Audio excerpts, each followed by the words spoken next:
안녕하세요. 오늘도 사연살롱을 찾아주셔서 감사합니다. 저는 50대 초반의 여성입니다. 늘 힘들기만 했던 제 인생에 5년 전 기적이 찾아왔던 이야기를 해보려고 해요. 저는 보육원에서 자라 늘 가족이 있는 사람들을 부러워했어요. 그래서 꼭 좋은 사람을 만나 가정을 이루는 게 꿈이었죠. 고등학교를 졸업하고 보육원을 나오면서 어느 작은 회사에 취직을 하게 됐어요. 공장에서 일을 하고 옆에 있는 기숙사에서 지낼 수 있는 곳이었어요. 열심히 돈을 모아서 혼자 자취할 날만 꿈꿨어요. 나만의 공간을 갖고 싶었거든요. 그렇게 돈 모으는 데 열중해 있던 어느 날 남편을 만나게 됐어요. 사무직이었던 남편이 공장에 샘플을 전달하러 왔다가 저와 만나게 된 건데요. 저는 그때 공장 사무실에서 격리를 하고 있었어요. 남편은 제가 마음에 들었는지 처음 만났을 때부터 친근하게 말을 걸었고 그런 남편이 좋았어요. 친절하고 따뜻하게 대하는 사람이 별로 없었으니까요. 처음 받아보는 친절에 마음을 뺏겼던 것 같아요. 남편과 6개월 정도 사귀다가 결혼을 했습니다. 어릴 때부터 꿈꿔왔던 가족이 생긴다는 것에 너무도 마음이 벅차 결혼식 내내 울었던 기억이 나네요.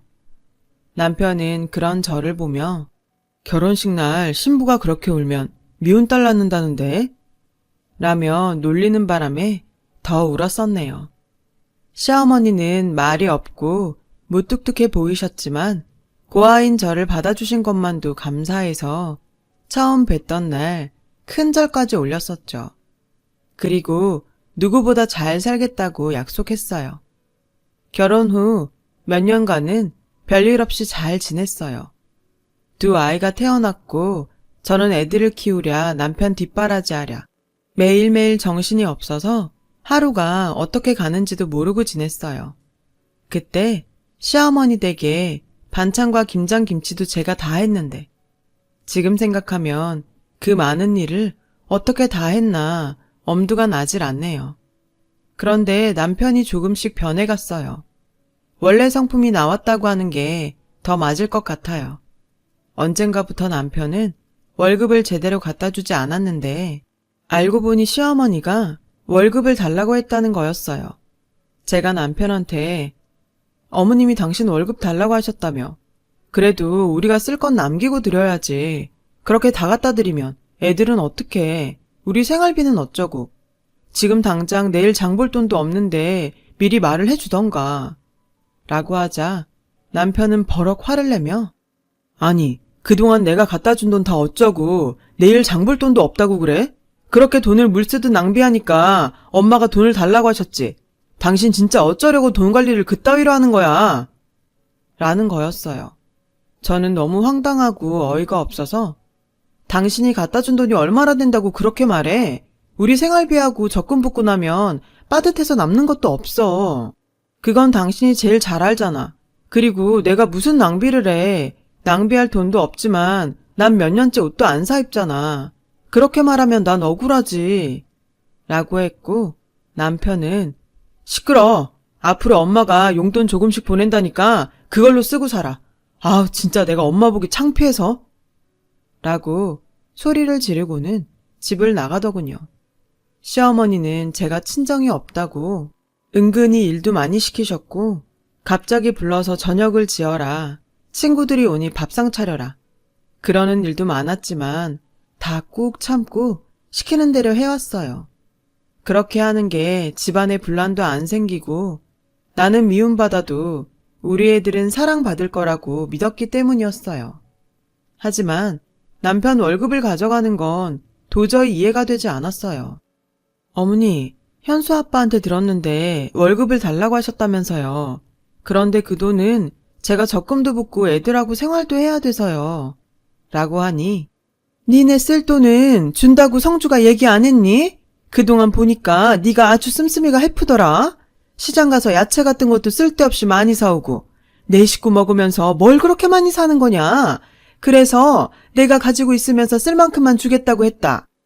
어머니, 제가 장을 많이 본 건 어머니가 저희 반찬을 많이 가져가셔서 넉넉히 만드느라고 그랬던 건데요. 시끄럽다. 너 말하는 게 아주 이상하다. 지금 나 때문에 돈을 많이 썼다는 거야? 그렇게 나오시니 저는 더 이상 아무 말도 할 수 없었죠. 그때부터 저는 시어머니에게 매주 조금씩 돈을 탔어야 했는데 그 돈으로는 애들한테 들어가는 걸 써주기도 부족했어요. 남편한테 사정을 얘기하고 용돈을 좀 나눠달라고 했지만 남편은 코웃음만 치더군요. 내가 나가서 사람들 만날 때 돈 없어 절절 매야겠어? 사회생활하는 사람이 여유가 있어야지. 언제 무슨 일이 생길 줄 알고 막말로 갑자기 친구라도 만나면 내가 돈 한 푼 없이 가서 얻어먹기만 해야 돼? 다른 집 마누라들은 남편 자존심 세워준다는데 보고 자란 게 없어서 그런가? 라며 은근히 제가 고아라는 걸 비아냥거리더군요. 저는 너무 억울했지만 더 이상 아무 말도 하지 않았어요. 제 말이 통하지 않는다는 걸 몇 번의 경험을 통해서 알았으니까요. 저는 제가 할 수 있는 일들을 찾기 시작했고 집에서 할 수 있는 인형 눈 붙이기부터 밤까기 같은 일들을 했죠. 손도 많이 가고 힘이 드는 거에 비해 돈은 조금이었지만 그나마 집에서 애들을 보며 할 수 있는 일이었어요. 사정이 이런데도 시어머니는 주는 돈을 더 줄이더군요. 요새 돈 좀 번다며 그럼 더 안 줘도 되지? 라며 조금씩 줄이더니 어느 날부터인가는 돈을 한 푼도 보내지 않았어요. 어머니, 이번 주 돈은 언제 보내주세요? 원래 어제 주셨는데. 라고 하자 네가 버는 돈으로 충분히 쓰고 살겠더만 꼭 내 아들이 번 걸 그렇게 가져다 쓰려고 드니? 너도 좀 염치가 있어봐라. 다른 집 며느리들은 직장도 좋은 데 다녀서 집에 이모들 두고 시댁에도 돈 펑펑 쓴다는데 너는 어째 타갈 생각만 하니?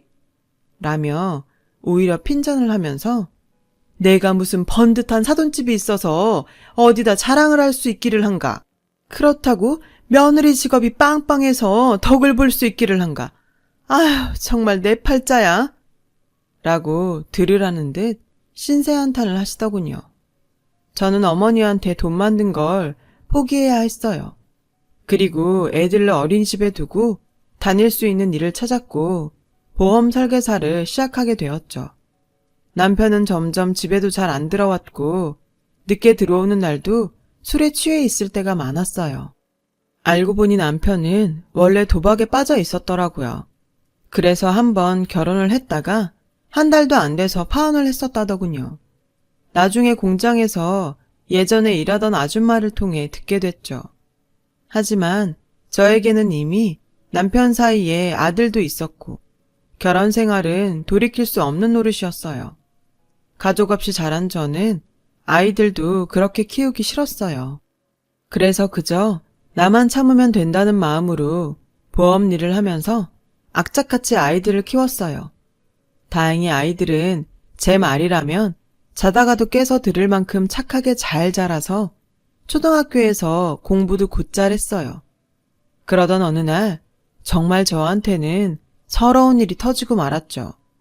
저와 큰 아들 현수가 생일이 같아서 둘의 생일 기념으로 잡채를 만들고 아이들이 좋아하는 치킨을 만들어주려고 양념을 다 묻혀서 냉장고에 넣어두었는데 저녁에 집에 오니 아무것도 없는 게 아니겠어요. 딸아이 말로는 오후에 할머니가 와서 가져갔다는데 정말 기도 안 차더군요. 세상에 어느 할머니가 손주 생일날 선물은 못 줄 망정 생일 파티 음식을 가져가나요. 저는 우라통이 터져서 그 길로 시댁으로 쫓아갔어요. 어머니, 오늘 냉장고에 넣어둔 거요. 저랑 현수 생일이라서 만들어 놓은 거예요. 그걸 그냥 가져가시면 어떡해요. 그리고 제 생일은 그렇다 쳐도 어떻게 현수 생일인데 이러실 수가 있어요. 손자 생일인데요. 기억은 하셨어요? 라며 울분을 토하자 야, 이게 진짜 못 배웠다 이렇게 싸가지가 없어서야? 네가 지금 시애미한테 하는 태도가 이게 뭐냐? 뭐? 생일? 그래, 너 말 잘했다. 너는 내 생일이라고 언제 뭐 그렇게 특별한 거 해준 적 있니? 내가 네 아들 생일 기억 못한 것만 서운해. 네가 그렇게 손자 생일이 어쩌고 하니 기왕 말 나온 김에 나도 하자. 나는 어쩌다가 천혜구하를 며느리로 들이게 돼서 아주 어디 가서 쪽팔려서 말도 못 꺼내고 살았다. 그렇게 사람 창피 주고 네가 맨몸으로 와서 자식까지 낳고 살았으면 시애미한테 고마워서 뭐라도 하나라도 더 주려고 해야 인간 아니냐? 우리 성주 아니었으면 넌 아직 시집도 못 가고 공장에 처박혀 있었어. 네 인생 피게 해줬으면 매일 감사하다고 해도 부족할 일 아니니? 처음에 만났을 땐 큰 절을 하고 부산을 떨더니 내가 돈 좀 관리하고 집에 저녁 반찬거리 좀 가져왔다고 이렇게 쫓아와서 사람을 못 살게 구고 시건방을 떨어? 너 그냥 나가. 나도 너 더는 못 봐주겠어. 계속 이럴 거면 너 혼자 나가. 없어지라고. 저는 애들을 두고 나가라는 말에 시어머니가 저한테 퍼부은 막말은 그저 다 흘려듣고는 집으로 얼른 오기 바빴네요. 남편은 여지없이 집에 들어오지 않았고 새벽 동틀 무렵 제가 출근을 하려고 일어날 때야 술에 취해 들어와서 씻지도 않고 잠이 들었어요. 정말 모든 걸 놔버리고 도망가 버릴까 하는 생각이 굴뚝 같았죠. 하지만 애들한테 부모 없는 삶을 물려주고 싶지 않아 참았어요. 그러던 어느 날 저는 보험 계약을 하는 분과 이야기를 하다가 경찰에 가족 찾기라는 프로그램이 있어서 거기에 DNA를 등록하면 가족을 찾아준다는 말을 듣고는 경찰서를 찾아가 DNA 등록을 하게 됐어요. 혹시라도 만에 하나 내 가족 중에 누군가가 있을지 모른다는 희망을 갖고 말이죠. 그만큼 시어머니와 남편이 제게 주는 서름은 너무도 컸습니다. 하지만 시간이 지나도 연락은 오지 않았고 저도 처음에는 궁금해서 몇 번 경찰서도 찾아가 보고 먼저 연락도 해보았지만 아무 성과가 없자 그냥 포기를 하고 살게 되더군요. 그리고 몇 년 후 남편은 회사에서 정리해고를 당했어요. 전화로 딸아이에게 아빠가 정리해고 됐다며 집에 있다는 이야기를 듣고 서둘러서 들어가 보니 시어머니가 계시더군요. 저는 얼른 애들을 학원에 보냈어요. 시어머니나 남편이나 표정이 심상치 않았으니까요. 아니나 다를까 시어머니는 이제 매달 성주가 주던 월급은 네가 줘야겠다. 네가 요새는 애들 아빠보다 잘 번다는 것 같던데 난 그냥 성주가 주던 만큼만 줘도 된다. 라고 당당하게 요구하더군요. 어머니, 저는 지금 이 돈 못 드려요. 애들 학원비도 많이 나가고 앞으로 대학 보내려면 지금보다 돈도 더 필요해요. 안 그래도 요즘은 보험 계약하는 사람들이 줄어서 많이 어려워요. 그리고 저 그렇게 많이 버는 거 아니에요. 라고 하자 옆에 있던 남편이 너는 아무것도 없이 와서 이만큼 살아놓고도 네 거 챙기겠다고 이러냐? 네가 감히 우리 엄마한테 따박따박 말대답을 해? 네가 항상 이런 식으로 엄마를 대했구나? 진짜 미쳤네. 그런 식으로 말하지 마. 나도 할 만큼 했어. 이건 내가 잘 먹고 잘 살겠다는 거 아니잖아. 우리 현수랑 현아를 위해서 그러는 거라고. 어머니는 그동안 당신한테서 가져간 돈도 아직 있는데 그거 안 쓰고 모아주신다고 했다며. 그럼 지금 그 돈 쓰면 되잖아. 라고 하자 둘은 방방 뛰고 난리가 났어요. 너 진짜 간도 크다. 내가 꼭 그 돈 어디다 쓰기라도 한 것처럼 말하는구나. 넌 내 아들 돈이 그렇게 우습니? 그 돈을 막 쓰겠다고 하네 얘가. 당신 미쳤어? 어디다 대고 큰 소리야. 그럼 엄마는 현수 현아 생각 안 한다는 거야? 둘은 앞뒤가 안 맞는 말을 해가며 저를 잡아먹을 것처럼 굴었어요. 그래도 저는 물러날 수 없었어요. 제가 버는 건 분명히 한계가 있는데 시어머니가 돈을 달라는 대로 그렇게 줬다간 언제 또 낭패를 당할지 모를 일이었어요. 남편은 제가 계속 돈을 안 내놓을 것 같자 이제는 자기 용돈만이라도 달라고 압박하더군요. 그건 어머니가 전에 당신 돈 가져간 데서 주셔야 될 것 같은데 당신 돈 우리한테 쓰는 건 아까워도 당신이 쓰는 거니까 주실 거야. 근데 진짜 이 여자가 왜 자꾸 내 돈을 꺼내 쓰라고 난리야. 남편은 길길이 날뛰었고 그 뒤로 집에서 자주 행패를 부리고 돈 내놓으라고 소리를 질렀어요. 저는 아이들이 남편 때문에 피해보는 것이 싫어서 몰래 밖에서 만나 저녁 먹을 돈을 주며 학원으로 바로 보내곤 했네요. 아이들은 저에게 저런 사람들 아빠도 아니고 할머니도 아니야. 남보다 더해. 엄마, 그냥 이혼하고 편하게 혼자 살아. 이제 겨우 중학교 1학년인 딸아이가 하는 말에 가슴이 찢어질 것 같았죠. 그래도 저는 저런 아빠라도 애들한테 있는 게 낫다고 생각했어요. 그래야 나중에 애들이 지금 제가 겪는 서름을 겪지 않을 테니까요. 그렇게 몇 달이 지났는데 하루는 녹초가 돼서 집에 들어가려고 하니 문이 열리지 않는 거예요. 현관 비밀번호를 몇 번이고 다시 눌러서 경고음이 울렸지만 문을 열리지 않았어요. 저는 문을 두드리며 당신 안에 없어? 왜 문이 안 열리지? 여보! 남편은 전화도 받지 않더군요. 그러다가 저희 집에 시어머니가 오시길래 어머니, 문이 안 열려서 사람을 불러야 할 것 같아요. 했더니 문을 열고 들어가 잠궈버리더군요. 그리고는 저한테 전화를 걸어서 네가 돈을 못 주겠다면 우리도 가만히 있을 수 없다. 우리 집에 하나 도움 안 되는 며느리 이젠 필요 없다고 라며 나가라고 하셨고 저는 여보, 어머니 말씀이 진짜야? 맞아? 라며 계속 문을 두드리자 남편은 나와서 저한테 삿대질을 하며 다 필요 없다는 말 못 들었어? 나가라고! 학원에서 밤늦게 온 아이들은 이 사실을 알고 울고불고 난리가 났지만 시어머니는 오히려 니들이 그러면 엄마만 더 힘들게 될 줄 알아. 현수 너 함부로 까불고 엄마 찾겠다고 나서면 가만 안 둘 거야. 라며 애들한테 겁을 줬다고 하더군요. 저는 결국 급하게 혼자서 잠만 잘 수 있는 원룸을 구했고 더 악착같이 돈을 모아야 하겠다는 생각에 야식업체 설거지까지 했네요. 가끔 학교로 애들을 보러 가는 날이면 눈물바다가 됐죠.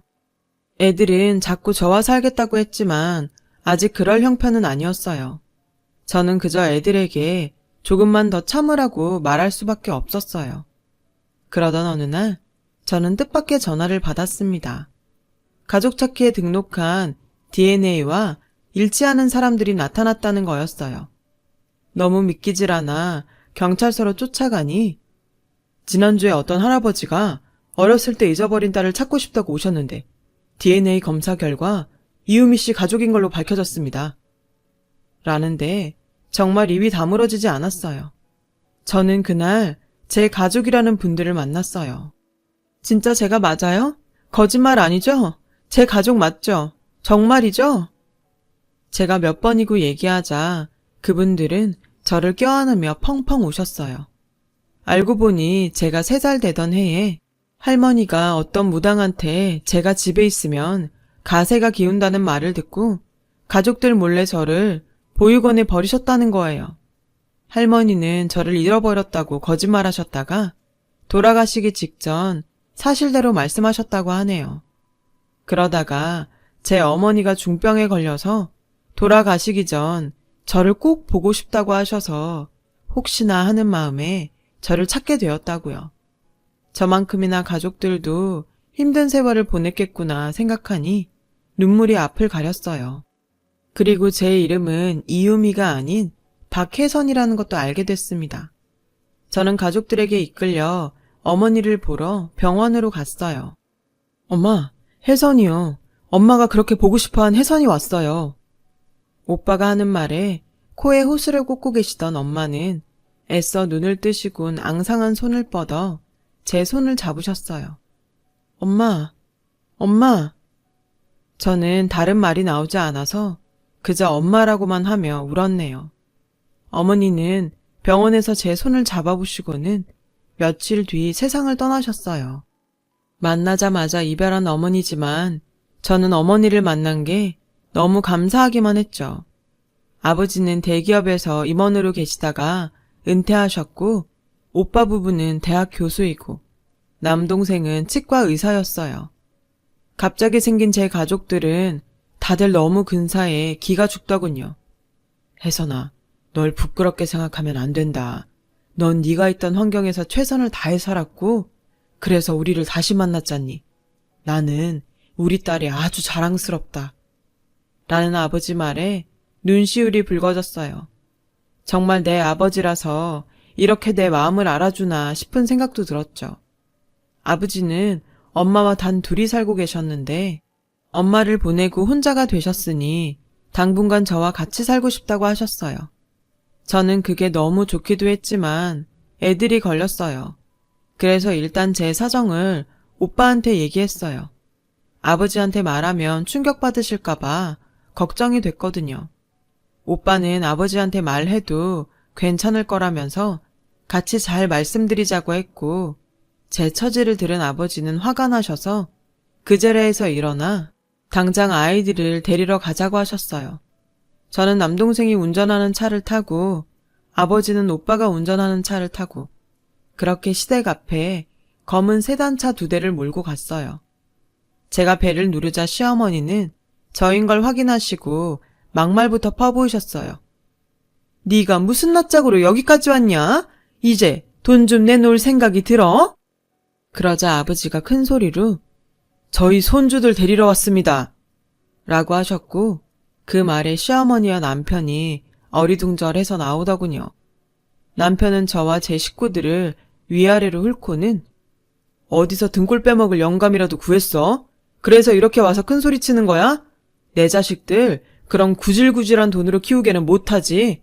라며 빈정대자 오빠가 진짜 생각하는 수준 하고는 저분이 제 아버지세요. 우리가 혜선이 가족입니다. 라며 저를 가리키자 남편과 시어머니는 어리둥절 하더군요. 오빠와 남동생이 우리 애들 옷가지와 책들을 챙기는 동안 저는 시어머니와 남편에게 제 가족을 찾은 얘기를 했죠. 제 얘기를 들은 두 사람은 얼굴이 하얗게 질려서 아버지를 보다가 점점 고개를 숙이더군요. 아버지는 돈 때문에 항상 걱정이 많으신 것 같으니 이제 제 손주들은 제가 챙기겠습니다. 그동안 제 딸한테 하신 것에 대해서는 차차 어떻게 할지 변호사와 상의할 거고요. 라고 하셨고 변호사 소리를 들은 시어머니와 남편은 표정이 구겨졌어요. 오빠와 남동생이 애들 짐을 다 챙겨 나오자 시어머니는 다급하게 저를 붙잡고 얘, 우리 얘기 좀 하자. 그래도 너 갈 데 없을 때 우리가 받아줘서 여태까지 살았잖아. 아버님 오해 안 하시게 말씀 좀 잘 드리고 하는데 오빠가 시어머니 손을 탁 치며 남의 동생 함부로 잡지 마시죠. 그리고 받아줘요. 어디서 그런 말씀을 하시죠? 제 동생이 결혼을 했지 이 집에 일하러 들어온 일꾼입니까? 사람이 힘없다고 막대하고 그러는 거 아닙니다. 라며 차갑게 말하자 시어머니는 절절 매기 시작했어요. 예, 내가 정말 큰 실수를 했다. 정말 미안하다. 내가 잘못했어. 여보, 내가 미안해. 당신이 돈 안 준다니까 그만 욱해서.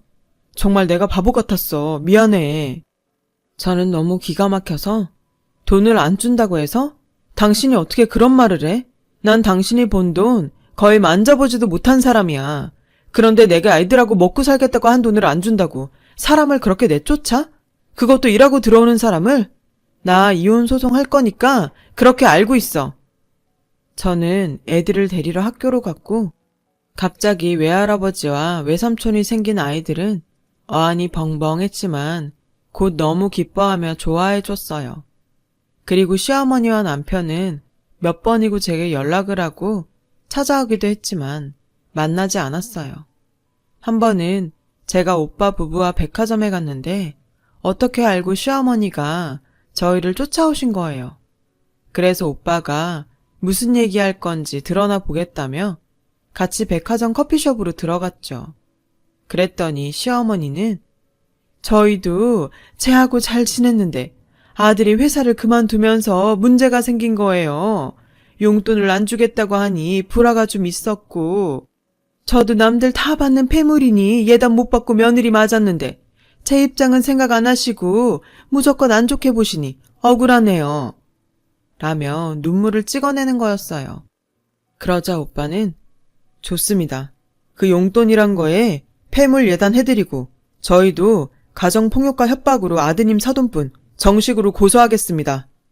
라고 하니 시어머니는 아니 그러시면 얘기가 틀려지죠.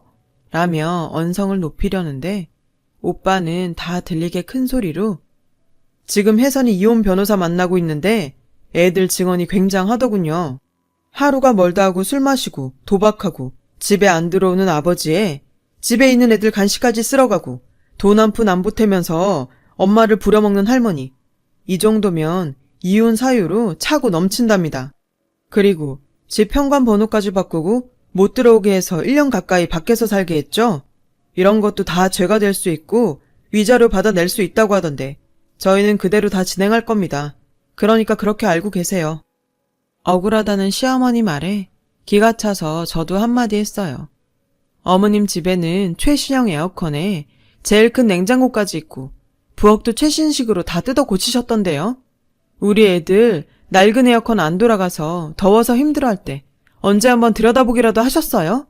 어떻게 이렇게 뻔뻔하세요? 이제 와서 제가 친정이 생기니까 이런 식으로 돌변하시다니 정말 너무 유치하고 우습네요. 그 미안하다는 말도 못 믿겠으니까 나중에 법정에서 만나죠. 라며 소리 질렀고 시어머니는 주변에서 다 쳐다보자 얼굴을 숙이고 서둘러 나갔네요. 저는 아버지가 잘 아시는 변호사분 소개로 좋은 이혼 변호사를 만나서 소송에 승소를 하고 위자료도 받고 정신적 피해 보상도 받았어요. 지금은 아이들도 다 대학 가고 저는 인생 처음으로 매일 편안한 생활을 하고 있어요. 이런 든든한 가족들이 있다는 게 살아가면서 이렇게나 힘이 된다는 걸 몰랐어요. 가지고 있을 땐 모른다고 하던데요. 많은 분들께서 가족이라는 존재가 원래 있었기 때문에 너무도 당연한 거라 소중함을 저만큼은 못 느끼실지도 모르겠어요. 오늘은 더 따뜻한 마음으로 가족들 한 번 더 생각해 보시는 건 어떨까요? 저 같은 사람도 웃을 날이 오니 사연 들으시는 분들에게도 좋은 일들 생기셨으면 좋겠다는 마음으로 이 이야기를 하게 됐습니다. 그럼 다들 행복하세요. 들어주셔서 감사합니다. 여러분, 사연 댓글에 응원과 현명한 조언 부탁드려요. 좋아요와 구독은 저에게 큰 힘이 됩니다. 오늘도 좋은 일 가득하세요.